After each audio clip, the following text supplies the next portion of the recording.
ហាគេត្រូវការមនុស្សដើម្បីរៀបរាប់យករឿងពាក្យទាំងឡាយ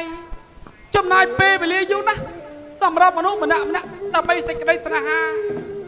ប៉ុន្តែនាងដឹងទេថាសេចក្តីស្នេហារបស់បងនឹងអវាសេចក្តីស្នេហាក្នុងរលកសុបិនដែលធ្វើឲ្យនាងនឹងអាចចុះបញ្ចុះឲ្យខ្ញុំស្គាល់ឲ្យឃើញរូបនាងការពិតបងមិនមែនប្រឌិតឬបន្លំអូនមកបោកបញ្ឆោតណាមួយអូនបានបញ្ចុះប្រាប់បងថាអូនគឺជាម្ចាស់ស្លាប់នេះហើយអូនអើយទើបបងយល់ថាបងរលកសុបិនរបស់បងជាការពិតទើបដឹងថាជីវិតយើងតាំងពីអ្នកជាគូព្រេងដោយគ្មានអ្នកណាមកបន្លែងឬណាមកបោកបញ្ឆោតអូនលេងទេណាទេធីតាស៊ូខ្ញុំម្ចាស់មិនហ៊ានស្ម័គ្រស្មោះនឹងម្ចាស់បងទេខ្ញុំម្ចាស់សុំតែស្លាប់ពេញបានទេចុះបើខ្ញុំមិនព្រមស្រឡាញ់ទ្រង់មិនឲ្យស្លាប់ខ្ញុំម្ចាស់វិញទេមែនទេបិតាអើយទេទីតាស៊ូគិតយ៉ាងម៉េចចានាងពិតជាស្អាតណាស់ខ្ញុំមិនអាចបោះបង់នាងបានទោះបីឲ្យជីវិតខ្ញុំលុកប្រានយ៉ាងណានាងឲ្យខ្ញុំធ្វើអ្វីក៏ខ្ញុំព្រមទេទីតាស៊ូឲ្យតែនាងឆ្លើយថាស្រឡាញ់ខ្ញុំមកនាងខ្ញុំមិនដែលស្គាល់លោកទេអត់ទេទីតាស៊ូអូនអើយអូសាប់ណាស់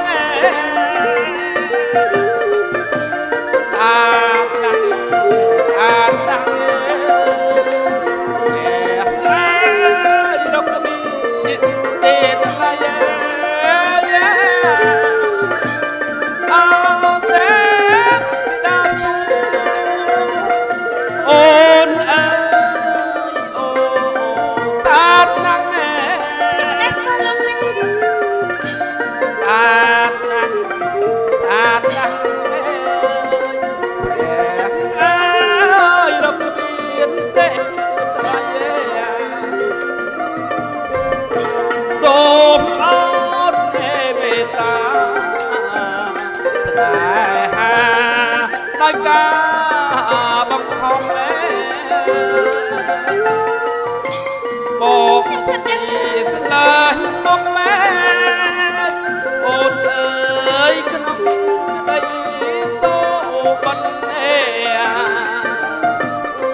ស្នេហាបងដែលបានវិចារប្រាប់ទៅអូនដឹងទេ